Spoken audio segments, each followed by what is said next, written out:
What does this picture, this picture, this picture, and this picture have in common? Right, they're waves. You know what a wave is. It's obvious, they're everywhere. They govern everything from the quietest of whispers to the motions of planets, stars, and galaxies. Except that's not good enough for your professors at uni. You need to find a way to conceptualize a wave, and all you're liable to get is horrible maths like this. So we are here to help. First of all, a wave doesn't exist. Not really. It's not a physical thing, but a geometric mathematical construct. Imagine a pair of scissors.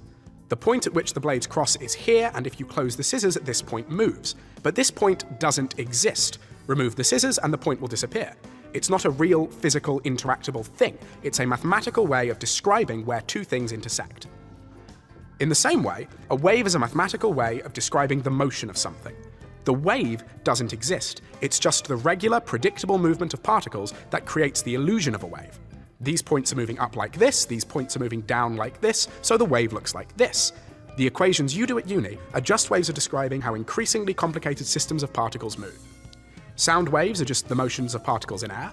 Water waves are just the motion of particles in water. Light waves are just the motion of electric and magnetic fields in a medium. And hand waves are just the motion of you through air. The first thing to understand about waves is that they must be produced by something. The periodic motion of a pendulum is produced by the weight of the bob in a gravitational field, and the resultant components of tension in the string. Without either one of these, the periodic motion, and thus the mathematical wave describing it, wouldn't exist.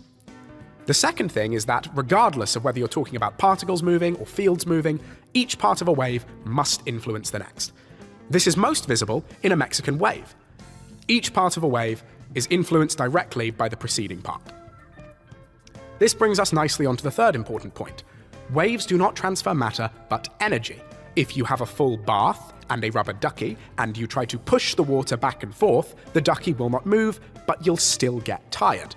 Matter isn't transferred, but energy is. Waves are, basically and always, the periodic motion of systems of particles or fields that influence each other. They must be produced by something, don't transmit matter, only energy, and are a function of both position and time. I'm now going to hand over to our resident mathematician, Jorge, who will walk you through the wave equation. The most terrifying wave equation you'll come across in uni is probably this. Though, if you're lucky, it will look more like this. And if you're the luckiest, it will look super pretty, like this. Well, don't be scared, because all this equation means is exactly what we just covered. Let's break this equation down. All these symbols mean is that we're taking the second derivative of our wave with respect to time and space. Now, this means the wave has to be a function of time and space, otherwise one of the derivatives would be zero, and the wave would be boring if everything was zero. We can clearly see that the wave is a function of space and time. Our fourth requirement holds. Now, you might notice that this side of the equation involves the second derivative of our wave with respect to time, the acceleration. If it's accelerating, then there's a force involved. This relates to our second requirement.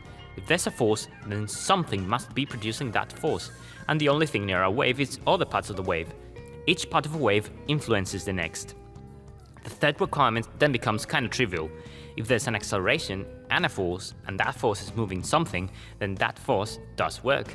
So our wave, as is to be expected, transfers energy. Since this motion is periodic, however, the stuff that makes up the wave does not, on average, move. Energy transmitted, not matter. Now, requirement 1 is a bit weird because nothing in this equation implies that the wave has been started by something. But physics works best when you try to simplify things and think about things in real-world terms. In the real world, this rope will not waggle itself. Something must do the waggling. To summarize, this wave equation is a lot easier than it looks. It's just a statement of the following. The equation is a function of space and time because a wave is a function of space and time.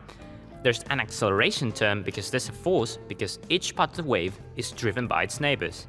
There's energy being transferred because of the force. There's no matter transferred because it's periodic about a fixed point.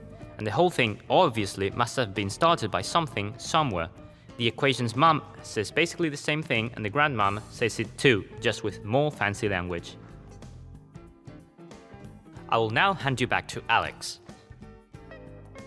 Now, to say that this is as complicated as it gets is a little disingenuous. Waves spread out, diffract, get reflected, move through things, have different speeds in different materials, interfere and do all sorts of... But all these equations can be reduced down to 4 simple transformations.